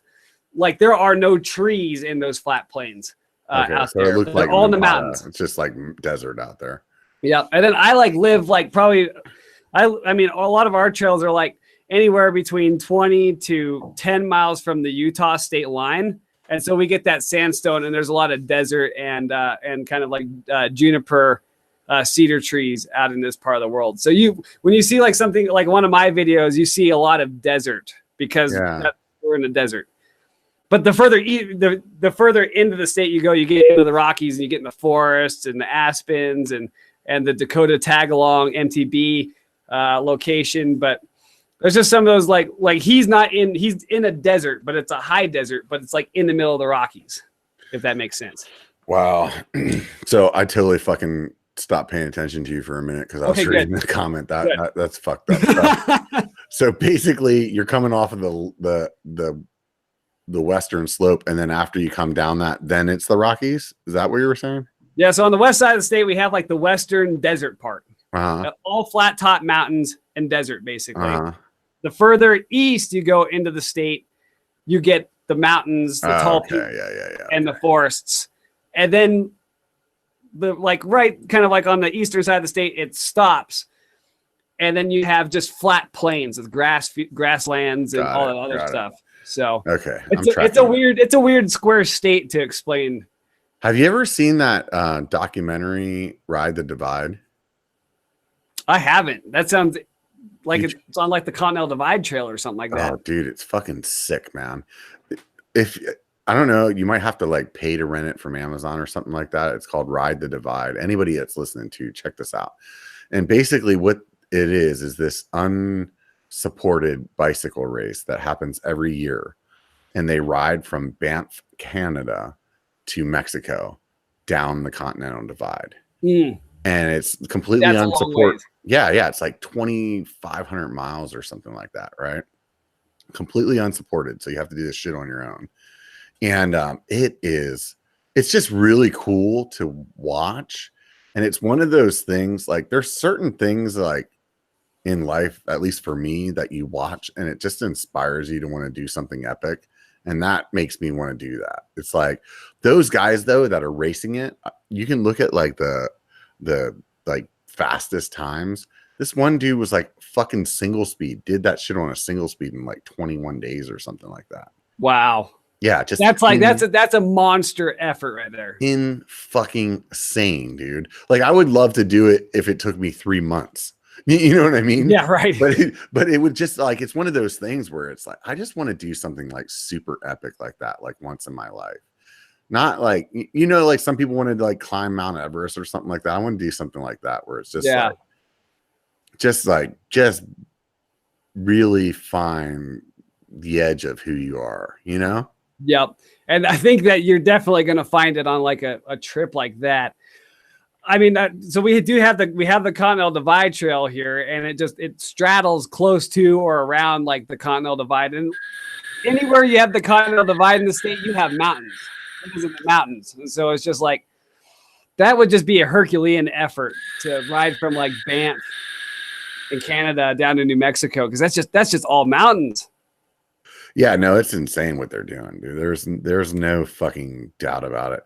It made me watch some other documentaries too. There's some guys that do some like road bike rides that are similar to where they like start the Pacific Ocean and ride all the way to the freaking Atlantic or something like that. And even that, like, I'm not a roadie, but even something like that would like fall into that epic zone for me, you know, where it's just like, I just want to do some kind of like big adventure like that. And the thing that's shitty about it is that like, man, I don't know, like at what point, like for me and like having vacation from work and all this and that and the other, you know, it's like, how do you get to the point where you can do that? It's like, for me, it's like, okay, I could do that once I retire. But like at 65, is that really the best age to try something like that? I don't know, man. I mean, I don't know about you, dude. I've ridden with some guys that are freaking older that are just fucking like hammers. So I don't think it's like out of the like, it's not like it's not an option, you know, but man, it really feels like you're stacking the deck. Oh, that's what I was going to say earlier. Whenever I was talking about certain sports that I just wait for, like, I feel like I just get all in on stuff. And it's like, that's why I don't fly fish or like play golf, because I'm like, I want to be like, wait until like, that's what my option is. Yeah. You know what I mean? Yep. No, that's kind of the thing. It's like I was hoping to get into all this stuff young, so like I could get more skills going forward. So I don't like after mountain bike. I don't even know what the next adventure would be. But it's like what you said. There are so many like epics out there. I mean, hell, you go like Rainier in Washington would be sick because that's like a glaciated volcano, you know. Yeah, I mean, there's so many things. Like even like people that like have hiked the Appalachian, or there's a big one. What is it? The John Muir Trail or something like that. Not John Muir. There's another one. It's like goes all the way through California up into Oregon. I think it hits some of the John Muir stuff, but I can't remember that there was a movie about it. That little blonde chick, Reese Witherspoon, I think she was like just decided to go out there and fucking hit it. And I think a movie like that is one of those ones that like feeds my fucking epic ego that I want to do. Yep. Where in that movie she really didn't have any like experience. She just like went out and fucking like muscled through it. And that's kind of what I think whenever I think about these epic things is like I want to do it in that manner. Like I don't necessarily want to go out and like train for something. I just want to go like push the boundaries of what I have in me, you know, because when I was younger, I was in the military, I was in the Army, in the infantry, and that was one of the things that I learned the most from that time of my life, which you probably learned when you were, you know, doing all your firefighting stuff, is like, and this plays into mountain biking too. I think it's part of why I like it. It's just like so much of what you can accomplish is like 98% of your mindset. Yep. You know, and I think that's the part where I'm like, I just want to go out and freaking try to do something crazy. Oh, somebody put it up in the chat. Pacific Crest Trail. That's the one I was talking about. Oh, nice. You know, and I was just kind of thinking like the more that I've suffered like doing any of these adventures, the more that I remember about it, Oh yeah. It's just like you're suffer, and you're like, I want to quit. I want to go home. This sucks. And then you finish and you end, you're like, that was actually pretty cool. Yeah, totally. That's I think that's the reason that mountain bikers are so tight. That's like why whenever I was raising my children or like looking for the girlfriend that I have, it was like try to find somebody that was willing to do mountain biking or like do these things with me, because I feel like when you suffer together, like it just brings everybody together. And that's why like your mountain biking buddies you're super tight with, or like when you're a firefighter or when you're in the military, like the reason that you're tight is because you've done shitty things together, and those shitty experiences actually somehow become something amazing, like on Netflix right now, there's a freaking show called Medal of Honor. And it's like these guys that freaking got the Medal of Honor apparently don't get that very easily, and it's like, right. But like these guys, when they're talking about these situations, it's like the worst fucking possible thing that could happen in your life. And it's also like, in a way, something that is so monumental that you'll never be able to have that again. You know what I mean? Yep. Oh, I know exactly what you mean. I always like to tell people that bad decisions make good stories. Right. I mean, that's a good. I must have a lot of good stories. I mean, for everybody that's watching this, I mean, I've heard some of Robert's interesting stories, and they were usually bad decisions, but they were good. Oh yeah, they were real good. Lots of bad decisions. That is one thing I'm very efficient at, making bad decisions. I might not be able to climb, but I can churn out some bad decisions like a motherfucker, man. Like, don't turn the cameras off when you're around Robert. Robert is the story. Everybody on YouTube's like, I'm always trying to find that story. I'm always trying to put this story together. It's like, Robert is the story. Oh, dude, you're fanboying me, dude. You're making my head big, man. No, yeah. Don't let it pop on you. Yeah, we don't need that, dude. Oh man. So what do you got? What do you got in store for this next year, man? So for this next year, I mean, man, I'm gonna just kind of play it by ear. The Sedona trip was something that I really wanted to do, and I got to do it. St. George is totally on my radar to go ride. Like, that's about a 6-hour drive west of Grand Junction on Interstate 70 to Interstate 15. So, what do I got to do to get out here to Northern California, man? I know, dude. Oh, if I could get a chance to go to biker camp, that just looks ridiculously fun and insane. And I mean, the one thing that I do know about everybody that's gone to biker camp, they have not forgot about biker camp. Yeah. Everybody remembers biker camp. So that means it's a good and legitimate event. And like everybody's videos about that just like showed great mountain biking in Downeyville. So this year, dude, I'm freaking trying to like step it up. Right. And, the thing that has kept it to the size that it's been is that I could only like do a campground. So like one campground is like 15 spots. So let's say you can put between, 1 to 6 people in a campground. Mm-hmm. And you got 15 spots, and that's basically what we've done. And last year, I think we ended up having some people there that like kind of popped in a little bit, but there's not a lot of parking. So like, it's kind of, you're stuck to that size, and the campgrounds aren't close enough where it's like, oh, we could just get the one down the street, and like they're all spread out pretty good. And then they're also not very close to town. So this year I've been working with the city of Downeyville. They have a new property that has like a 40-acre meadow or whatever they called it. That's like within like a 1.5 miles of downtown. The downside is it's like $3,000 to $5,000. I can't remember what the number was right now to rent the fucking place. Oh, so it's like I would have to put that money on the line to like make this event happen, and then figure out how to like recoup that, because as well as I do, like as a small YouTuber, like there may be a perception of success from outside, but I mean that's probably close to maybe how much money I've made in the last 2.5 years of doing YouTube. Yeah. You know what I mean? So it's not like if I was like Seth and I was getting this much money a month in freaking Patreon money, like I'd rent the fucking place and we'd just have a party. You know what I mean? Yep. But I have to figure out how to do this and like not miss a house payment. You know what I mean? Yep. So that's the big thing that I'm really like up against right now is like I'm having this like internal struggle of last year I had, let's say we had 60 people at the campground. How do I like, can I go out on a limb and think that I can cover the cost of this campground to make this happen again? So that's what I'm up against. When everybody's like, you know, like what's happening with biker camp? It's like, so I'm like, on one hand, I'm like, can I make this happen to make it bigger and just like make this just a rad fucking event for everybody?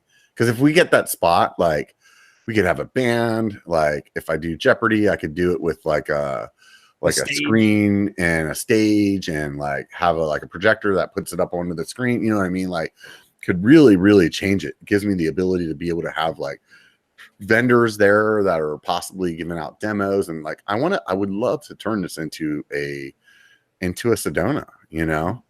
And there's just that, you know, like that part where it's man, it's a gamble. And I'm a gambling person whenever I'm gambling with money that I don't like I don't care about. You know what I mean? Like when you go to the casino, you're like, yeah, I'm gonna, if let's just say you lost $500, you like came with $500 that you knew you were willing to lose. But to put out like, you know, put out that money on a gamble that's like that, I mean, it's like that to me is it's enough money that makes it tough for me to be able to like just swallow. You know, you got any ideas? Tell me how I'm doing it. Man, all I can say is with these kinds of plans, this event's going to be huge and it's going to be legit. I mean, I can't even like give you a recommendation. It's like, man, dude, you got some serious work cut out to make this thing happen. Other than like, I mean, you put it up for like $10 tickets and see how many people like would pay for like a 10. Well, I'm just like making a fictitious number, but yeah, to me, to me, what I was thinking was like, okay, so in the past, let's say you rented a campground, like you were in the campground that I was doing the event. It probably cost you like $60 for the 2 days. So it's like, okay, well, people are willing to spend $60 for 2 days to be there. But the difference is that like when you spent that $60, you could bring like 5 of your buddies and that $60 carried 5 of you. So like if I get this space, I need to charge everybody. You know what I mean? In order to like make the money to like pay for it, you know? So well, what I can tell you, Rob, is that Arizona Dirt Life, who we were talking about earlier, well, he's pitched in $20 so far. Dude, we're there. We are, man. Fucking $20 in. We only got freaking like 5,000 more to go. Yeah. Everybody wants to freaking like hashtag freaking biker camp 2019. Let's fucking make it happen, right? And you know, the one thing that you kind of have is like you do have the grassroots to make it happen. Like your subscribers are real people, you know, and they want to be there and they want to see content from biker camp or whatever. So I would not be shocked if it can get done, you know? Yeah. I was thinking about doing like a GoFundMe, because like on GoFundMe, like if I remember correctly, like there's like tiers. So you could say like, if you do a $60 fund, like you get a campground, right? So you're kind of using it as like to pay for it. And then other people could just donate if they just wanted to donate. And then maybe at that point, I don't know, man, I'm kicking all these ideas around. I really want to make it happen. I really want to like see it become like our event. And when I say our event, I mean like all of us that are like us riders, like it's our event, not like somebody else's event that we're paying to go to. It's like, this is our thing. We built this like here. I think that'd be really cool, man. Yep. And I think the community as a whole, like on YouTube, is just probably like they would totally be on board with it, in my opinion. I mean, I met these guys from all across the country, even guys from outside the country, across the world, and it's just like all these guys are down to meeting everybody that is out there for an event like this. And I mean, if it's big enough and the word gets out, I think that everybody that's watching even the stream, they can do it, or at least pay 75 cents to do it. Right. I mean, we got 46 people watching right now. So if all of you guys give me $100, we're in. Just like that. And you get a biker t-shirt, a signed biker t-shirt. If everybody in this freaking live stream right now gave me $100, I would screenshot everybody's names, and you guys be the only ones allowed to come. Fuck everyone else. We'd put out a bunch of videos, be like, it was awesome. You bitches missed out. Yeah, we just make everybody feel like they missed out when all the videos come out. But yeah, we'll just take a bunch of like videos and like just overproduce the fuck out of them, make it look like it was way more fun than it actually was.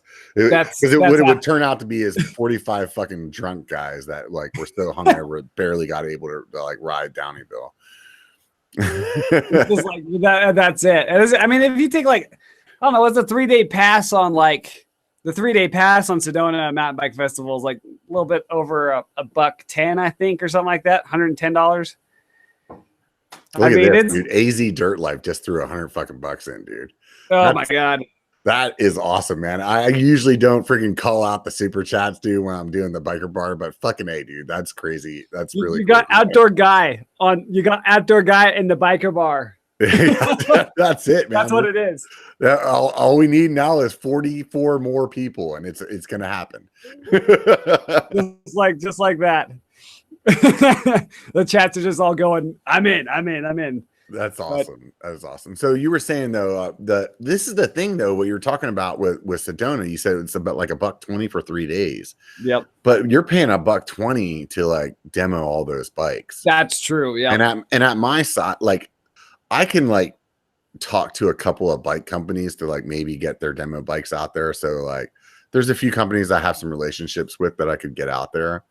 But we're not talking about enough bikes to like everybody be able to ride. You know what I mean? Yeah. So that's where I'm like if it happens this year like that, like first of all, like thank all of you guys, dude. Like amazing. You guys are fucking awesome if it happens. Because really, if it happens, it comes down to you guys. You guys are the ones that are gonna make it happen. You know, like I'll have some planning to do or whatever to figure out how to fucking coordinate the funds to make it happen. But at the end of the day, this event's gonna be up to you guys. Totally. Yep. I had a great point to say, and I totally forgot, Robert. So go ahead. No. I'm just fucking rambling on. You know, join my Patreon. Hit the thumbs up button. Subscribe and like. Dude, are you like me? Where does that annoy the fucking piss out of you when you hear people saying that on their videos? You know, maybe when I was like initially like first getting into YouTube and watching like actual channels, not just mountain biking channels, but just anybody that made a YouTube video in general.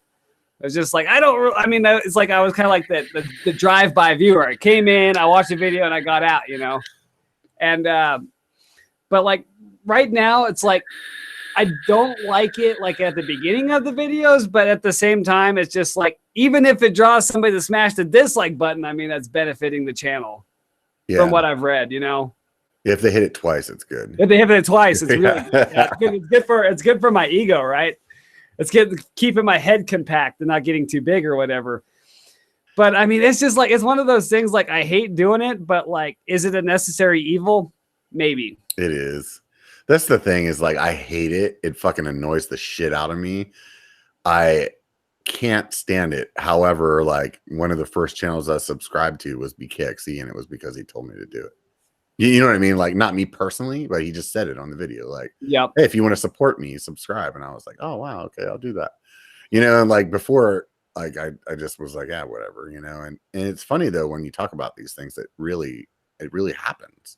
Yep. Like it's funny, like that power of suggestion, like actually works.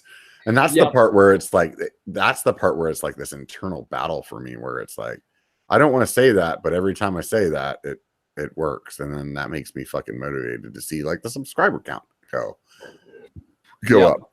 You know, with the biker bar, I've had a lot of people like in Sedona tell me how much they enjoy the biker bar. But like me starting the biker bar has really dramatically changed the way that the channel is like growing. Like it's not grabbing subscribers like it would if I was doing all POV stuff. Yep. You know, but the people that are following it, they're getting a lot of quality content out of it. But it's different. So I mean, like, subscribe to the channel if you listen to these, dude, and you're freaking digging the content. Definitely subscribe, because that's what motivates us guys. You know, like, you see those thumbs up or the comments. Like, seriously, like, the comments are huge. And obviously, I mean, you're going to be like at a threshold where, I mean, we were talking about, you brought it up earlier, that like there's kind of this perception that we're all raking in the dough and we get free bikes, and that's not everybody. I mean, it's a minority. It's probably less than 1% of some people that think about that, but they kind of come and go. They leave their comments or whatever, but it's just like, we're not raking in the dough. It's just like, it's all like YouTube capital from here. It's subscribers, it's like buttons, it's all the other stuff, and comments, interacting with the channels that fuel it. Because I mean, we spend a lot of money on our YouTube channels. Let's be real, you know? Yeah, honestly, when I started, I thought all I needed was a gimbal and a GoPro, and I'm fucking, dude, like, these fancy ass lights, this fancy ass fucking microphone that made this podcast sound so much fucking better. That shit's all funded by you guys, man. I mean, you're a freaking Patreon, right? Yes. I love the power of guilt. Hold on. Let me break out my credit card. I actually haven't done any Patreon.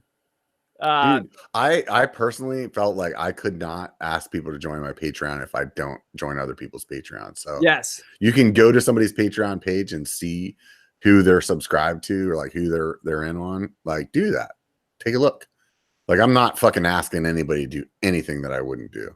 Yeah. There's no fucking way I could lay my head down at night and be like, yeah, give me your money, because I'm not going to give mine to anybody. Yep. You know what I mean? So fuck you, Outdoor Gold. Yeah. You know, if I had the means to make it happen and be on everybody's Patreon, I totally would. Dude, I tell you what, like, I did see you bust out the fucking biker t-shirt in a video the other day. I did. Yeah. So like, I mean, I kind of like, so my policy right now, I want to stay out of the hurt feelings. I want people to support their YouTubers, get on their Patreon, support these guys if you have the means to do so. But there's other ways to do it too. Buying a biker shirt is a good way to run around and show off. Shop.biker.com. Shop. Yep. There we go. Put that in the chat, Robert. But no, so like, I mean, my policy is I will either super chat or I will buy merchandise and wear it. So I want to wear other people's merch in my videos. For a long time, I didn't have the money to like, or I didn't feel like I had the money to like join Patreon. And I just would use their Amazon affiliate links. And, that's another good way. Yep. You know, I'm lazy as fuck. So I buy like 90% of things that I purchase from Amazon. So I just go to somebody, like, have somebody's page set as like my Amazon homepage. Then anything I search from there freaking is going to give them a little cut, and it's not costing me anymore. So that's what I would always do. But you don't even have to join people's Patreon at like their levels. Yeah. Like, you can only do $1. Like, even if somebody's level, like say their bottom level is $5, you can just do $1. Like, even if they don't have a dollar club, like, you can just do $1. I mean, and like I said earlier in the stream, like, I give $1 to the guy that hands me a beer, like, to like watch somebody's content all month long or all year long, like for $1 a month. That's not asking much. And that's, you know, it's hella biased for me. It's definitely biased for me. I have a channel I'm trying to freaking, you know, fund with you guys' help. So yeah, that's biased. But seriously, dude, it's $1. You know what I mean? I've given freaking shitty waitresses a bigger tip than that. Yep. Yep. But I mean, at the end of the day, it's such a good way to, like, I mean, Patreon's a way that you get your opportunity to tip these guys. I kind of like, I mean, I run things a little differently. If I had, I mean, I'd probably set myself like at a threshold to start Patreon, but I don't think I'm there yet. and I don't think I could produce the content to make it work and make it happen and all that other stuff. What's your subscriber count right now? I think it's 2,000, 2,500 or 26, something like that. Yeah. But it's just like, I mean, so you got all the bike deals. You're freaking actually not working anymore. You're like just freaking working all the bike deals. All I do is YouTube full time. I quit my job at 1,000 subscribers. Yeah, you didn't tell anybody. You just keep that on DL, make it seem like you're like a poor guy. Because I'm making huge cash out there in the world. With rolling in it. No, but I mean, at the same time, it's like I do feel like culturally on YouTube, there's a lot of sponsorship going out there, and I'm really stoked on all these guys that are getting help from bike companies for their content on stuff. But me and Robert are like not really in that. We're not in that category. Somebody told me that there's some like semantics with that people aren't familiar with, and I wish I remembered. Maybe you can fill it in for me. Like, there's a difference between being sponsored and a difference between like, what's the other word that they use? Like support. Well, there's ambassadorship. Yeah. Somebody was telling me like you could be like affiliated or something like that with them. And that's basically like they gave you a product. Like CushCore gave me a set of CushCore inserts. Yeah. So I'm not sponsored by them, because sponsored means that you get a paycheck. Yep. So like when somebody's sponsored, they're like literally getting a paycheck from that company. Whereas there is another aspect of it that is a word that I can't remember. Maybe one of you guys in the chat can tell me what the fuck it is. Like, that's the thing where it's like, hey, you're just getting some like maybe some free shirts, like, or something like Tasco or Hand Up. They give me gloves. I'm not sponsored by them. They've given me gloves. I talk about them. I like using them. I'm not like blowing smoke up anybody's ass about talking about how I like them. Yeah, but I'm not getting a paycheck, and I don't want to really get into that space. It's really it is an uncharted territory. That's a fact. So it's just really tough, you know. Like, there's a part of this where it's like you want to be successful and you want to like everybody starts their channel like, oh, I just want to do this for fun. Maybe some people start it for as a business or whatever, but like they don't necessarily always start it as like, oh, I'd love to quit my job. And then I think as you get into doing your channel for a while, you're like, oh, that would be sick if I could. Yeah, right. Right. So like, I think that's where like the carrot starts dangling, you know. You're like, well, if I took the sponsorship, then maybe that would make me closer to being able to just do this full time. But on the other hand, it's like, that's tough for me, man. I don't know if I ever want to get there, you know. Like, I'd rather get the money from like the community, like on Patreon or like merch or like these events. Yeah. Like if the biker event turned into Sedona, that event could make enough money that I could quit my job from doing that one event a year. You know? Like, yeah. It's far from that. Like a million miles away from that right now. But how many people do you think went to Sedona? Fucking thousands. Oh yeah, I think I'd be interested to know how many tickets that they had for sale. But you look at those lines early in the morning getting ready for bike demos. There's got to be thousands. Right. Maybe 8,000. Right.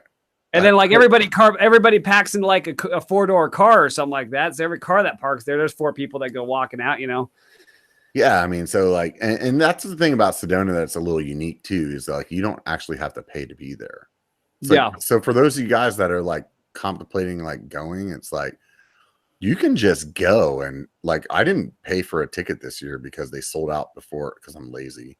Yeah, I didn't buy one either. They sold out before I friggin' was able to buy one. And I just went with my bike, and you can still go there and walk around and like have a good time. So that's the part with like the biker event that I struggle with too, where it's like, is it just like, I don't want to like make this like cost for people to have fun, you know, but I also like obviously don't want to miss a house payment because I fucking want other people to have a good time, right? Yeah. Well, then the other thing is I had a stream prior to the Sedona Mountain Bike Festival, which I trolled everybody and said that I asked everybody if I was going kind of like in the title. And then I said maybe. So I was trolling everybody. But I was thinking back when I did pay for a ticket and I didn't really demo any bikes. And so I was like, well, maybe I didn't really get my value for the ticket.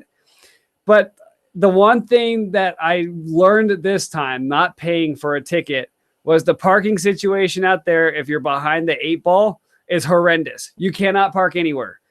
Unless you have a badass fucking truck like I do. Yeah, it was just Robert's running everybody off the road into Oak Creek. No, dude, there was this spot, dude. There was this spot like right next to the event, and it had this big fucking ditch. So like nobody would park there because you couldn't get off the road. I saw your truck. Yeah. I know exactly what you're talking about. I was like, that was ambitious, right?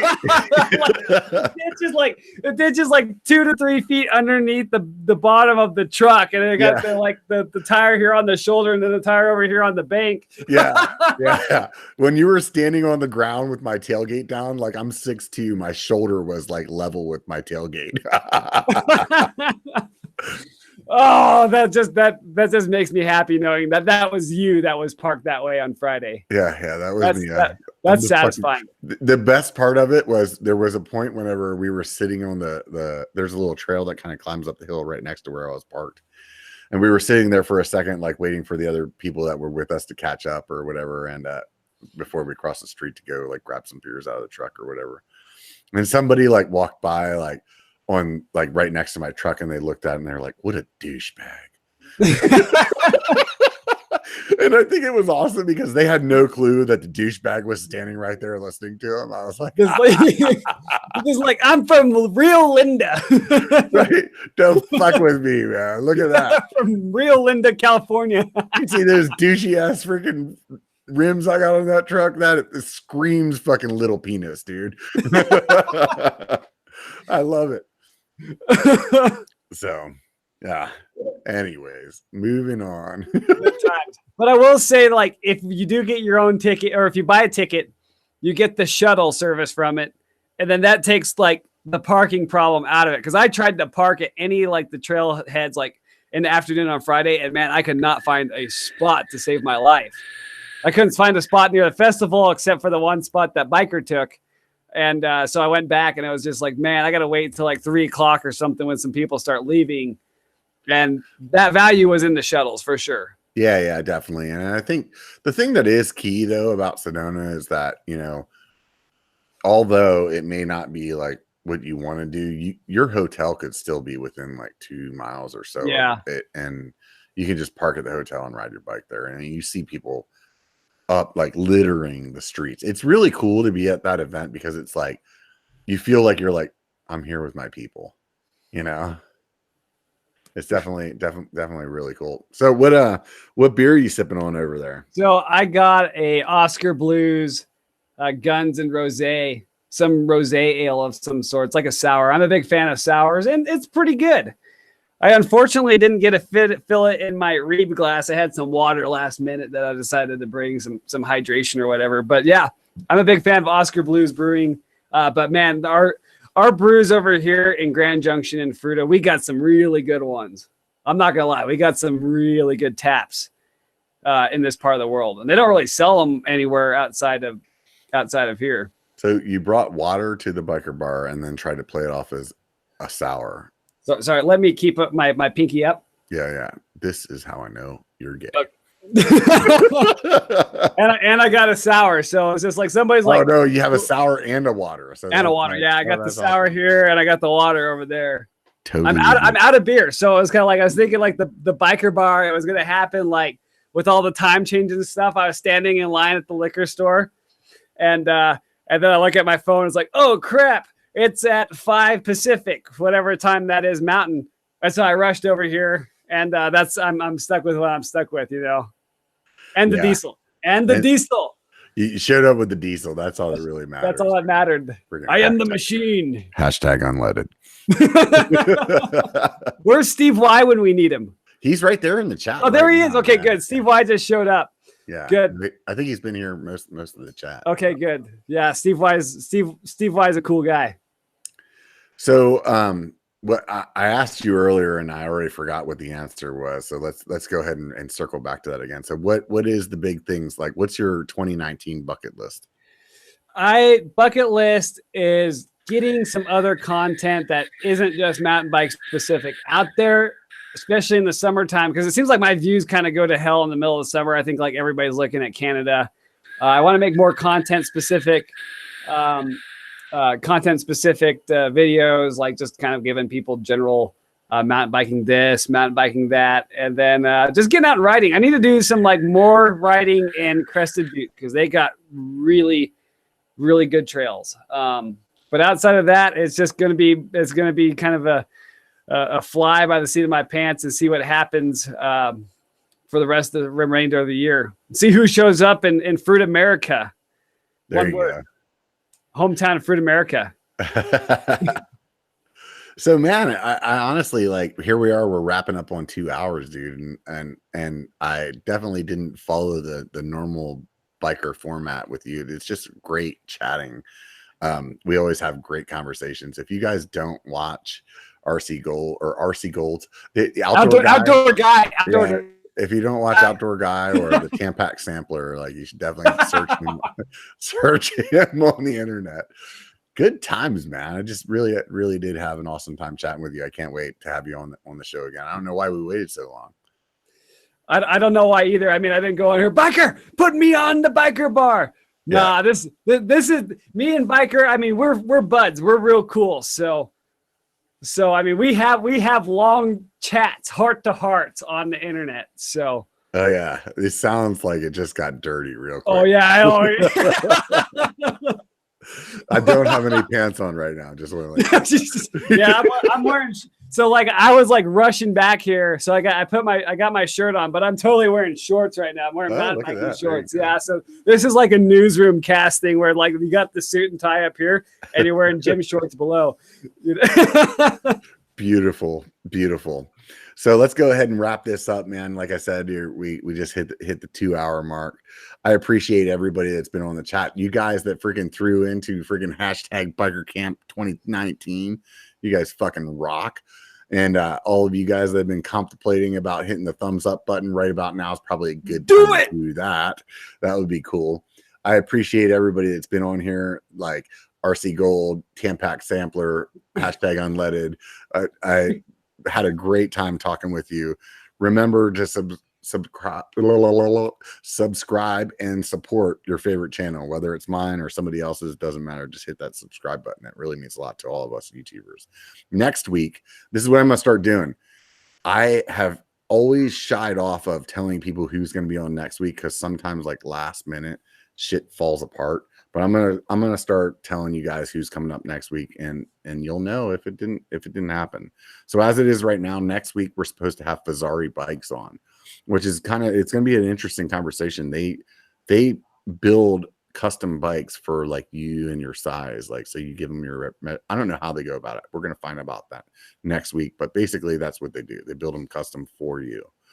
So they'll be on next week. As it is right now. Do you have a sign off on your channel, Diesel?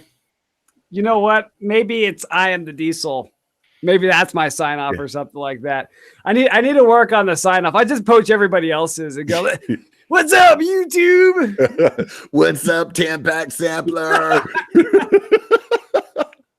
Hey man, everybody, man, I really appreciate all you guys coming and hanging out with us. We had a great time hanging out, as we do every Sunday at 5 p.m. PST.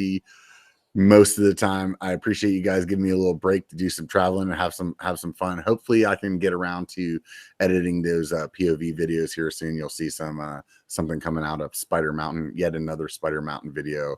And I want to get my Sedona shit together before the YouTube algorithm stops paying attention to it. So hopefully you guys will see me drop something in there as well.